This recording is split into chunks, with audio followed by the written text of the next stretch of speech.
Casio goes old school with their latest release. A Panerai release a watch that's so exclusive you have to risk your life to get it. We discuss if Christopher Ward is the best value Swiss watch. And Chris talks to us about the Bell Ross Alpine F1. Welcome to Casual Watch Talk. You're joined by Sam and Chris. How have you been, Chris? Great. Spent the Saturday out at an autocross. So that's the racing cones in a parking lot. Kind of low impact. Not as scary as rally, but definitely hone the driver skills. Lots of fun.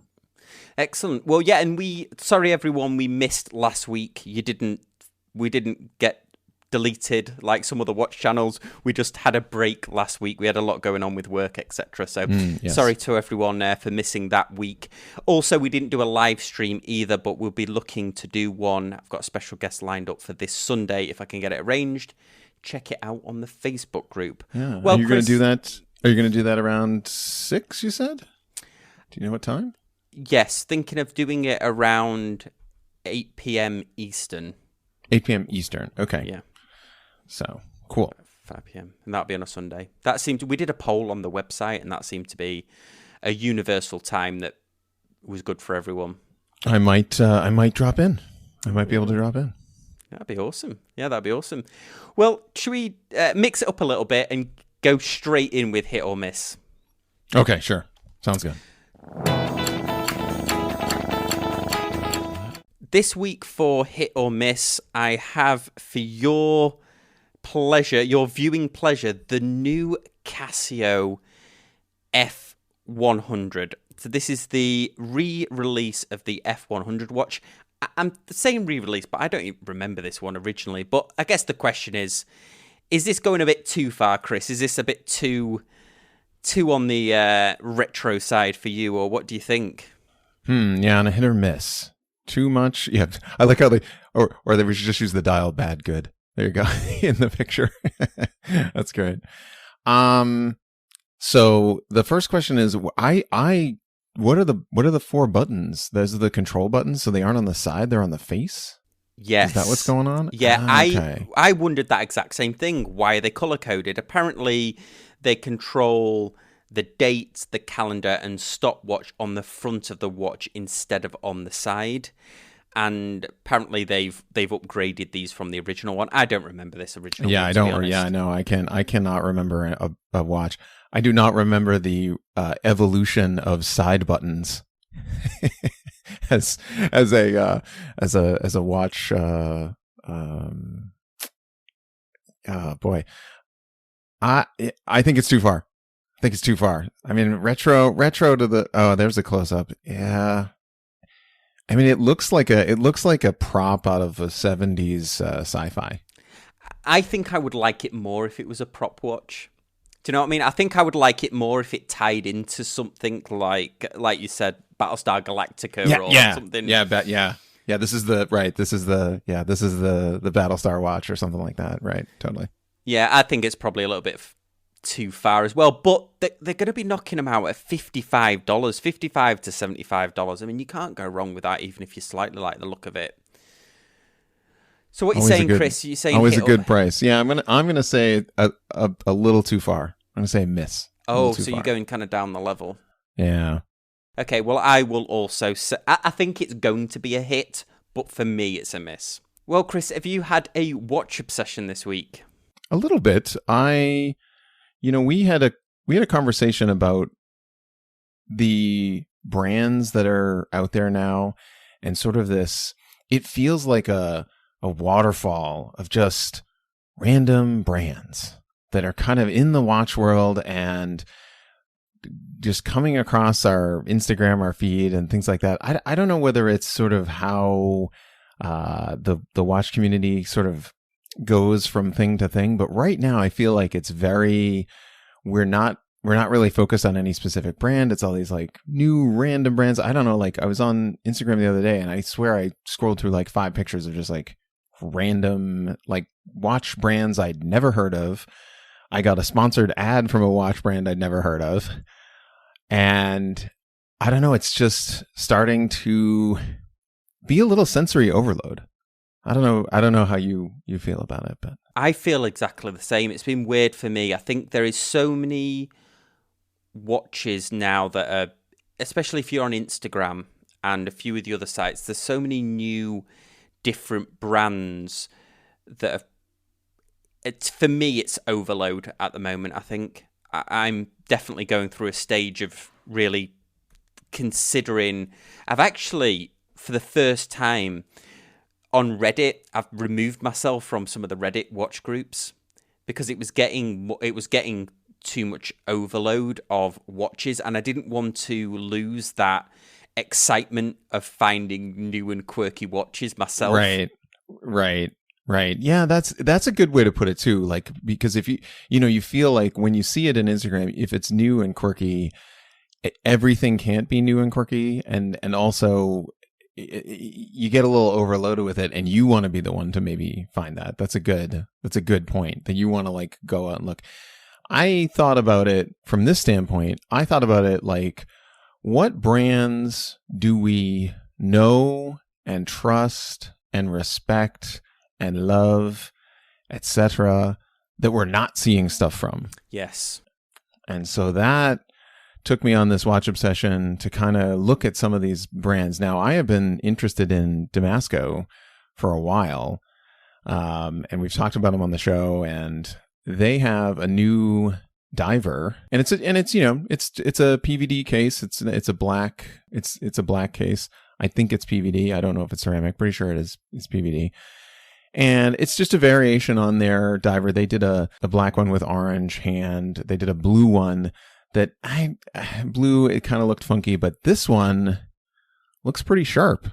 And I am always on the fence with PVD. I know you are not a PVD fan, but I know we have some listeners and viewers who, so I thought I'd bring this to everyone's attention. Here we have, a very settled, established German brand who has been making a ton of their stuff in-house. I think they make most of their cases are made in-house, and a lot of their movement parts are now. I'm still disappointed. I think they were experimenting with the silicone hairspring stuff, and it seems like that stuff is no longer available. But yeah, I just got obsessed with this Damasko diver. To your point, it looks like it's got an in-house movement as well that they put in there.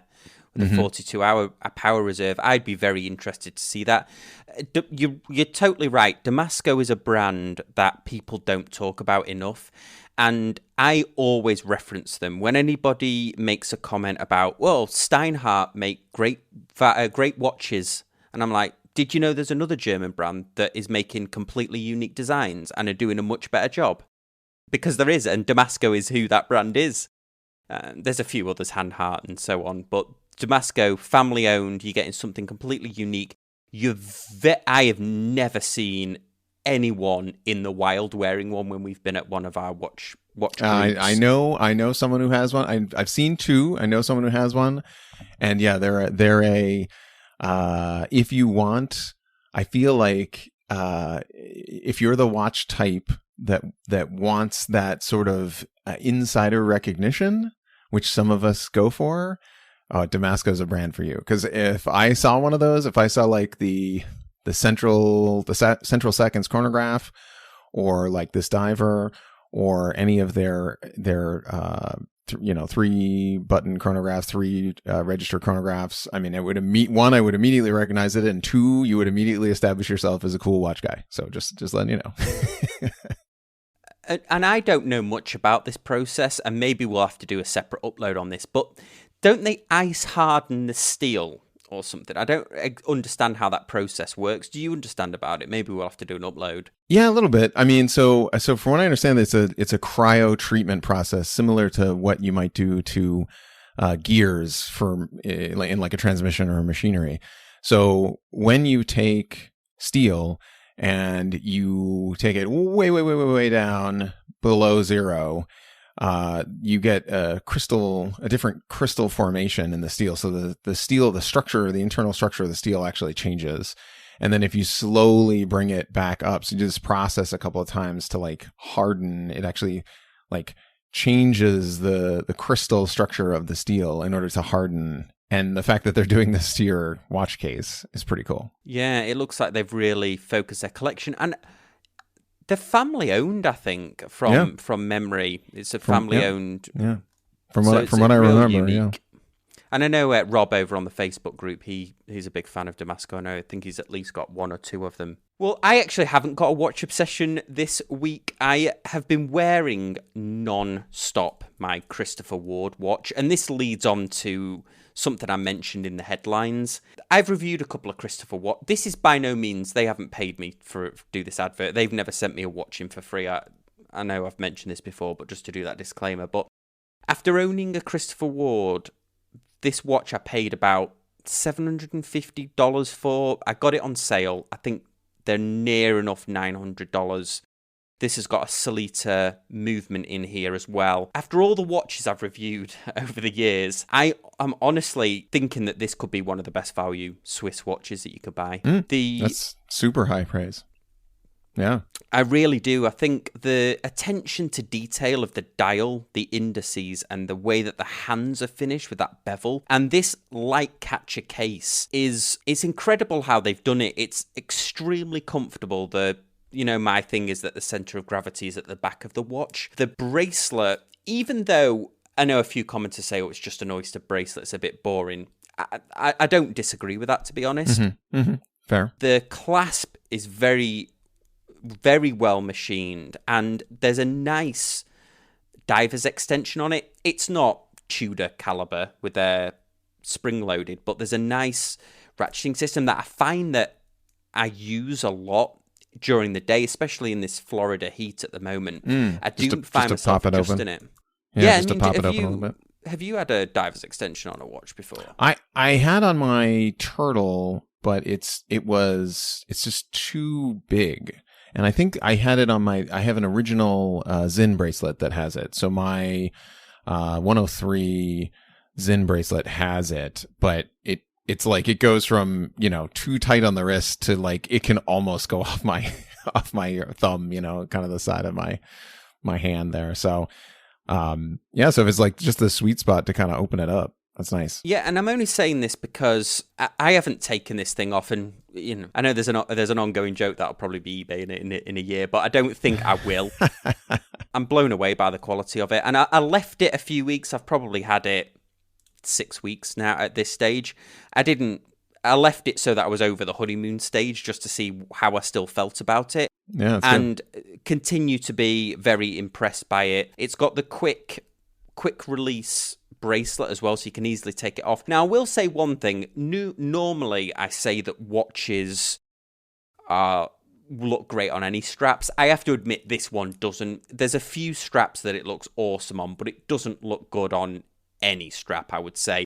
And I don't know whether that's because, well, first of all, I'm wearing it on the bracelet, which I hardly ever do. I was going to mention that. You're not typically a bracelet guy. Like you have like a favorite turtle bracelet that you have, but most of the time it's on some, you are a strap collector more than you are a watch collector. So yeah, 100%. I know we joke about that all the time, but it's true. But yeah, I'm really impressed, and I just thought I'd mention it if you're interested. Yeah.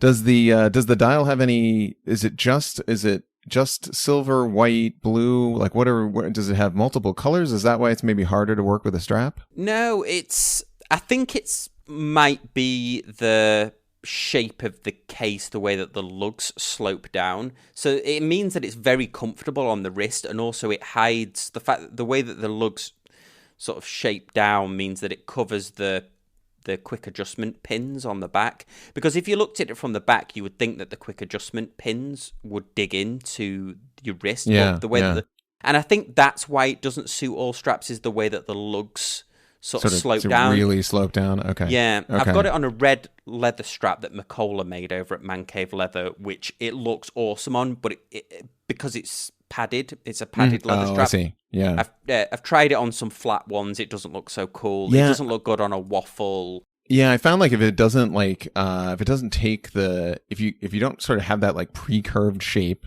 to kind of match the lugs, I've seen that. My Bell Ross GMT kind of has that where the lugs come down, and I tried a Tropic strap that was not the official. So that watch came on a Bell Ross Tropic, and I should just go and buy that one because it has that sort of slope built in, same sort of situation where. And then like I tried to like adapt like an Uncle Seiko one, and I had to like, you know, sort of like mold the inside and like really crease it so that it was like rounded. So totally know what you're talking about there. A little public service announcement. I think you should check out Christopher Ward. I know a load of people complain about the name on the dial. Honestly, I would prefer the name not to be on there. I'll be totally open with you, but you do not notice it. Honestly, you do not notice it. Yeah. The only I agree with you. The only I think I'm the only person that has a legitimate issue with it because I spell my name Christopher with a K. So this is just going to confuse people. That's the only legitimate complaint. And I'm still looking at their blue chronograph, that yacht chronograph. It's just gorgeous. So always in my look.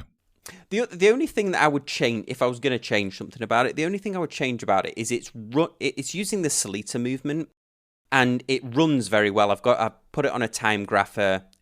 There's no beat error or anything like that, nothing of significance, but it regularly runs 8 seconds fast. Normally, that would bother me a lot because I'm a bit of an accuracy snob, like we've talked about on the channel before. Yep, I would like it if that was a little tighter, maybe towards 5 seconds, which I think you could easily do with a Salita movement. Oh, yeah, no problem. But it's weird, Chris. I don't know if you've ever had this. I've never had a watch run fast. They always run slow. And having a watch run fast, it seems to mentally bother me less because I can just pull the crown out and wait for the time. I'm not manipulating, trying to catch up. Yeah. Have you ever had that? Do you know what I mean? Yeah, no, I know what you're talking about. So watchmakers, from what I have seen and been told, will typically shoot for 2 seconds fast versus 2 seconds slow. Because then it's like you say, it's just this feeling of like, well, first of all, you'll get there on time. So your watch is a little bit fast, which means that, okay, so it's not 5:30, but you're 24 seconds early, this kind of thing. So it's always better to be early than late.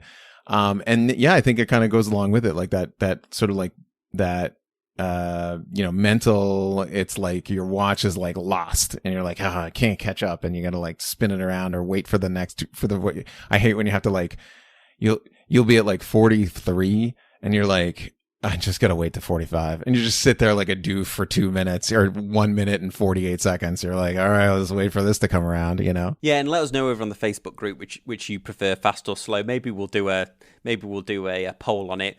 But speaking of polls, Chris, I saw an interesting one on a blog to watch. And I think maybe we'll do an episode on this. I don't know whether we've got enough time to talk through it now, but it was, how much are you willing to spend on a watch you have no intention of selling? Now, this hits me because almost any watch that I buy that's expensive is definitely...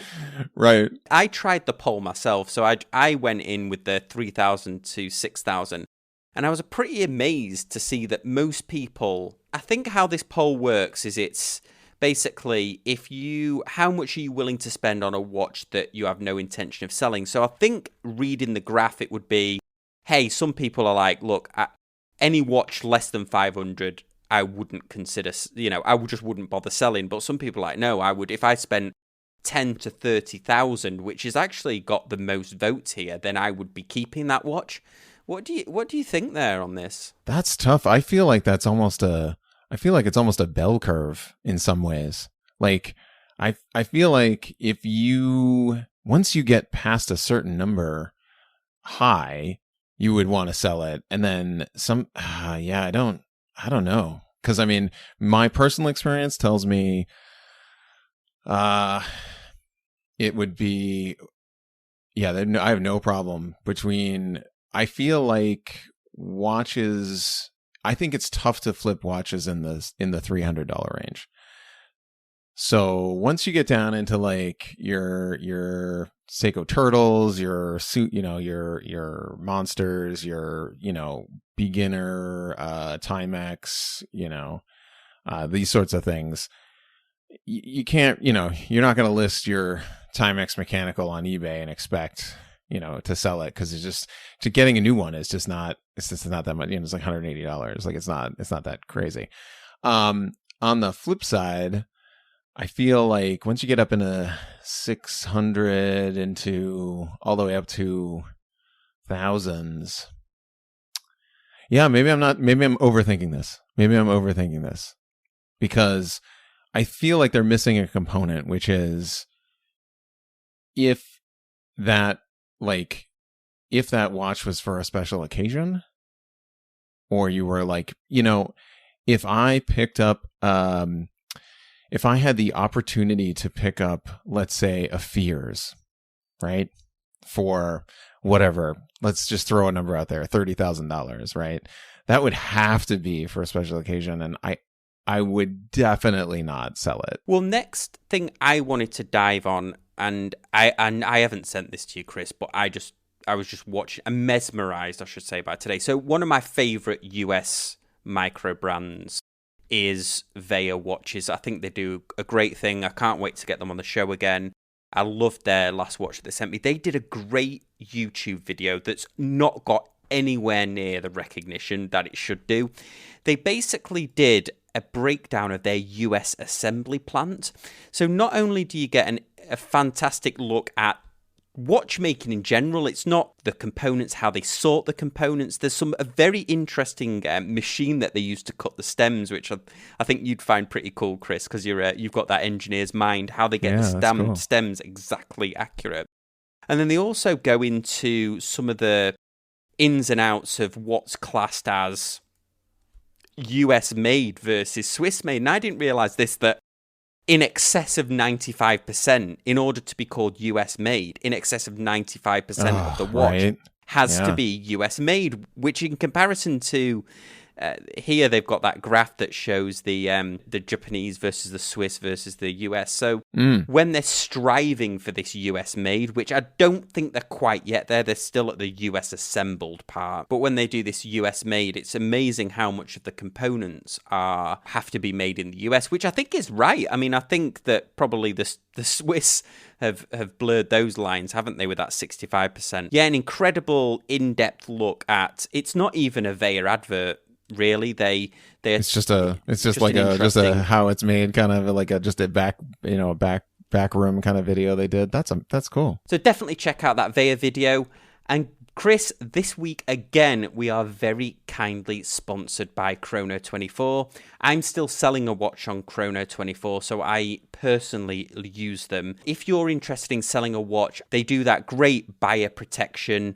You can store your own watch collection on there as well, which is really cool, and see how your overall collection is trending against the market. That's a really handy feature that they've got.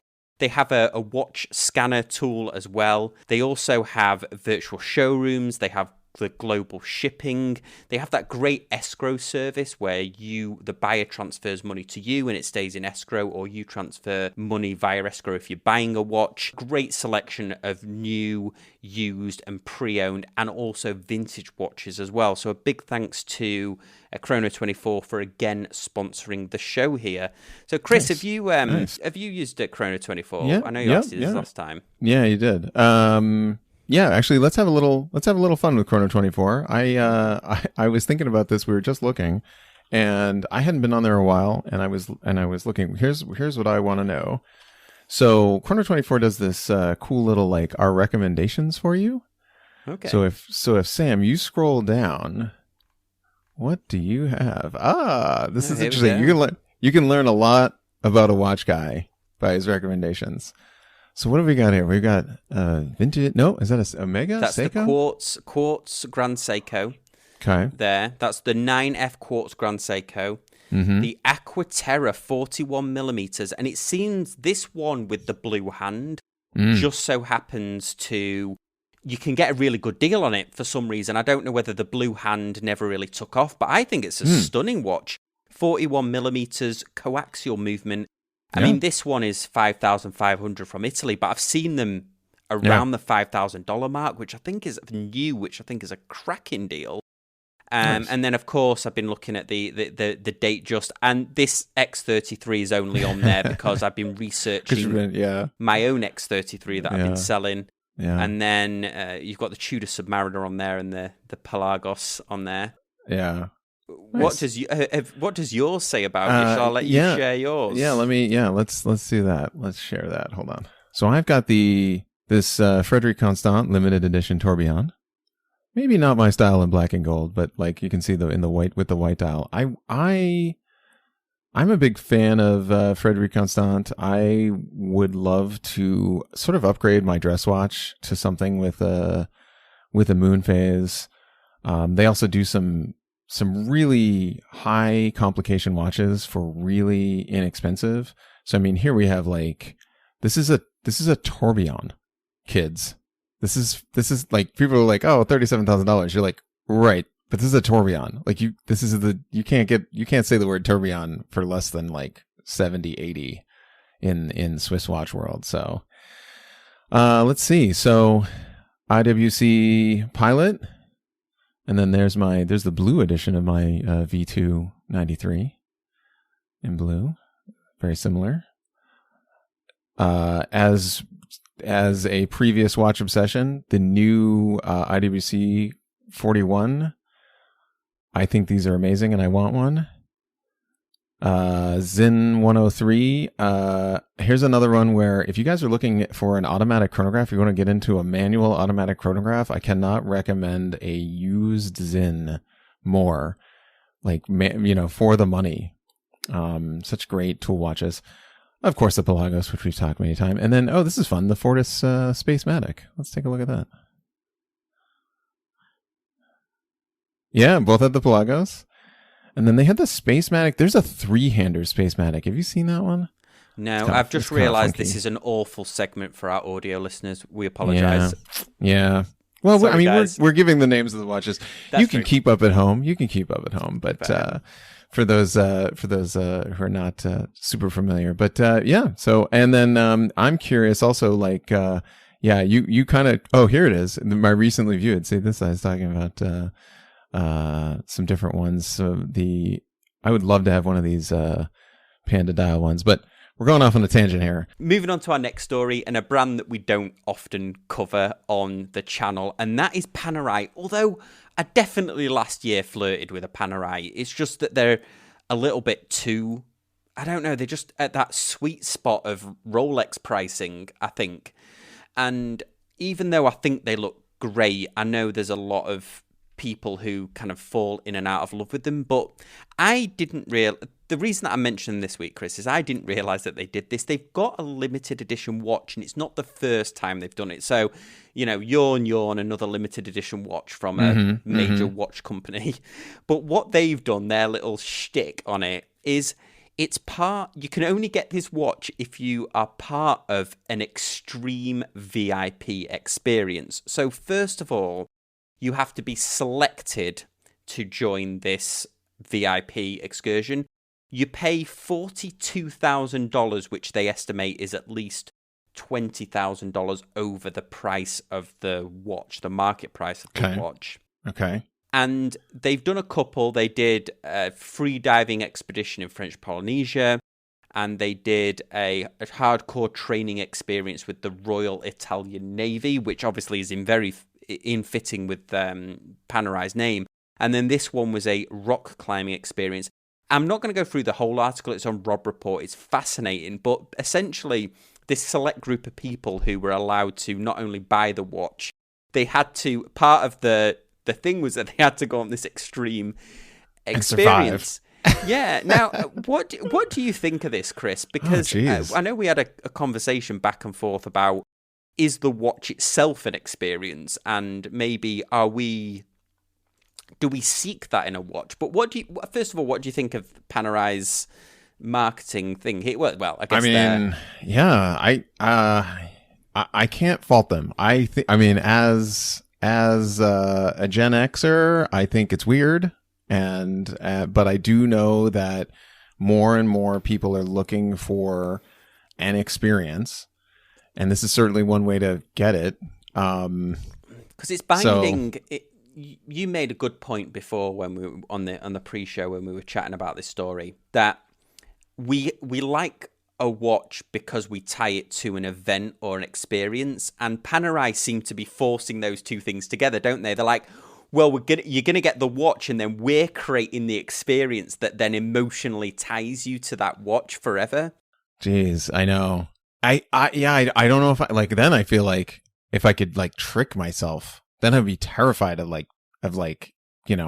having an unauthentic, you paid money. It's like, like a spiritual journey or something where you're just, you get in your head and you're like, oh, you're going to be changed after this, man. And then you like go on this and you see it for what it is. You see the little Sherpas running around setting up the rock climbing gear and like they're getting it ready for you. And like, you're going to climb the mountain. And you're like, yeah, I know, but I'm not going to like actually die climbing it because I signed a thing. And yeah, I feel like I would maybe see through that, but definitely an interesting marketing idea to like close that gap right down to zero. Like you want your watch to have an experience. Okay, we're going to give you an experience. You're going to do free climbing and diving and rock, all that stuff. Wow. And yeah, I suppose it would also, if Seiko did it, it would take the edge off some of those expensive $1,000 divers if they also gave you if they flew you to Japan and you did a diving experience. Fine. Yeah, it's good. Right. I think it's a neat idea, honestly. I mean, it's definitely. You can't buy this experience. They hand select you, so it's not like it's a every man's thing. But I think it's an interesting idea. Yeah, it's interesting. Yeah, I'd be curious to know if that's like the selection process is like a credit card check and an EKG from your doctor or something.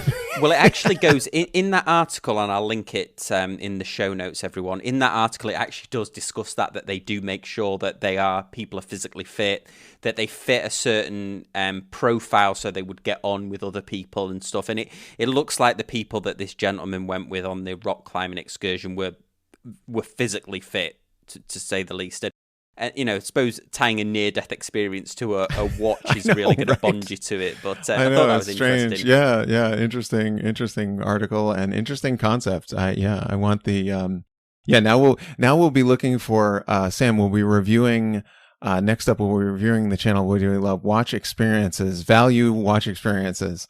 So we'll do how much this experience is worth versus how much the watch is worth. It'll be great. Yeah, if you get you buy a Vostok and get thrown in the Russian gulag for 2 weeks. Right, exactly. Well, before we insult anybody else's country, and we do apologise, so thank you for anyone that's listening in Russia. One thing, and this I only mentioned this story because it leads on to the conversation that we had with Justin, our Rolex AD friend. He was talking about Tudor was going to open a boutique, and it looks like they've done that now. So it looks like a Rolex boutique and a Tudor boutique have been open next to each other. Apparently, an easy way to tell them apart is that the Tudor one will have watches in it. Exactly. And the Rolex one will have champagne. So. Exactly. When the Tudor one runs out of champagne, just you know where to go. Yeah, it looks pretty cool. They've got bars there. They've got a beautiful picture of Hans Willdorf there, and luckily they've used that same photo of Hans Willdorf that all of us YouTubers use because it's the one on Wikipedia. So they seem to have got that blown up there. But I mean, it looks like it's certainly going to be an experience, and at least they can. They've got some nice sofas in there. But I went in the Watches of Switzerland one in London, in New York, that had the bar, and they did a fantastic job of it. And I would actually love to go in this one. Yeah. But, also, I feel like those spaces. I know. Omega's probably keyed into this, and Tudor probably should be, and a lot of the ADs are. Those spaces are great for watch meets. And sort of bringing the community together. Yeah. And so like, if you want to get a captive audience, kids, bring them into, nice fancy with the couches and have a little get together. Definitely good vibes. Well, moving on to our next story here. And this was one you wanted to discuss, wasn't it, Chris? This was about watches and the Olympics, and also the rather sorry Olympics closing ceremony. But I heard you did an article on this. I don't other than this Royal Oak and the G-Shock, I mean, it wasn't, they weren't flooded with great watches here. There was a Nixon on the Surfer, and this, of course, that Breitling. Oh, yeah, I know. Breitling. I knew you'd catch that Aerospace, Breitling. Yeah. Breitling Aerospace. And an Apple Watch. I didn't see a lot of so besides Michael Phelps, who had, I think he wore like 3 different watches throughout the event. Yeah, and he's an Omega ambassador. He has his own Omega named after him. That's right. That's right. On the channel, and I think he was wearing it one day on the show. Besides him, I didn't really spot many Omega wristwatches kicking around.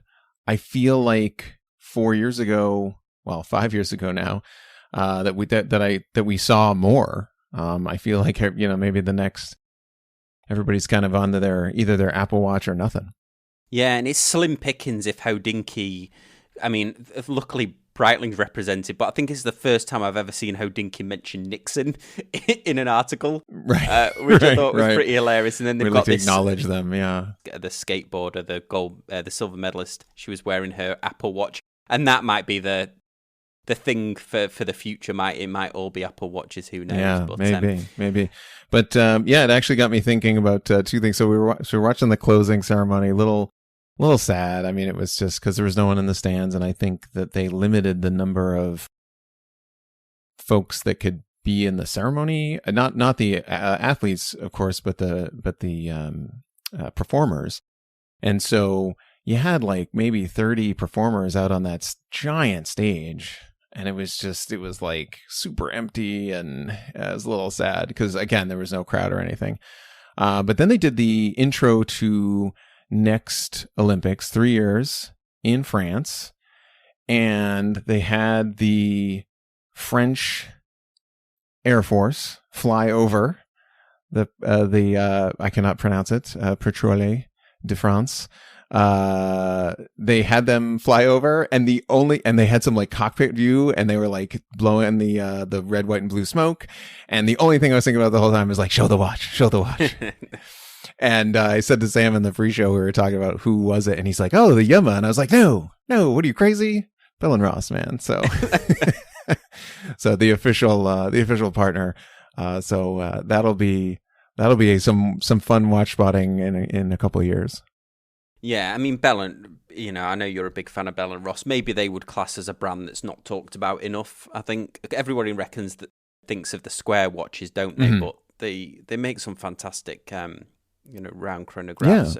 And just to round this out, they just released their new, if you hadn't seen it, I was talking about it a little bit, but you teased it at the top of the show. Their Alpine F1 looks pretty good. They kind of their 3 versions that they did. They do a X version of this, and then they do a regular sort of chronograph version of this. But I think it looks pretty sharp for partially skeletonized. Yeah, nice clean F1 chronograph, and pretty reasonably priced. I mean, they say the MSRP is about 8,800. Yeah, I don't think that you'd necessarily pay that, but to have a sort of a piece of the new F1 team and sort of that team history.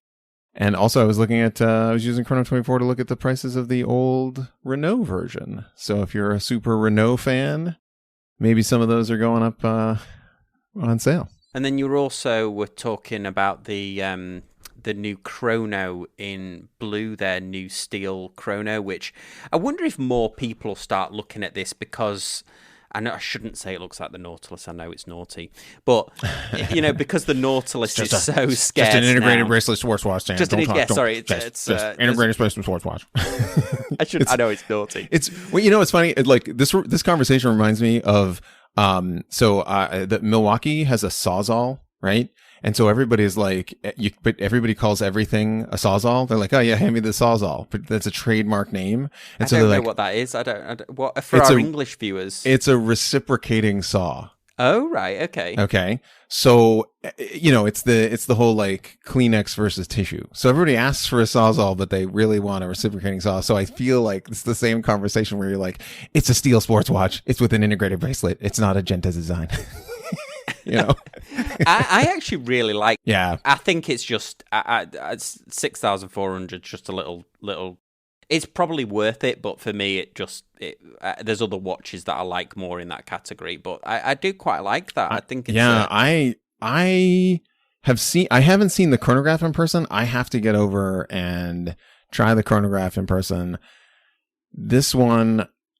So the thing that the thing that's selling it for me is when they did the blue one, they removed the sub indices, the seconds indices. So if you look at the blue BRO5 right there, they don't have the little second tick marks. Oh yeah. Yeah, but the black one does. I'm feeling that. I don't know if exactly. I'm feeling that. It makes it look a bit more field watchy, but more. I don't know, more.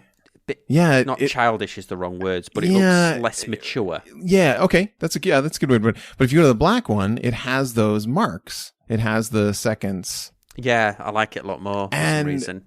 What's interesting to me is the chronograph. The new chronograph keeps the seconds indices because it's a chronograph. But I don't know why they dropped it for the blue, but that was my one little hang up. Maybe that's my TJ indice hang up there. Yeah, which is okay. Because we're going on a bit of a tangent here with these, but I think that it has to be on that metal bracelet, doesn't it? The rubber is not doing anything for me on that really. Yeah, I think I would get the rubber just as a backup, but I'd have to buy it on the steel bracelet for sure. Yeah. Awesome. Well, guys, let us know what you think of all of the stories over on the Facebook group or in the comments section down below. As always, we really appreciate you watching, and we'll see you next time on Casual Watch Talk. Thanks, guys. Bye.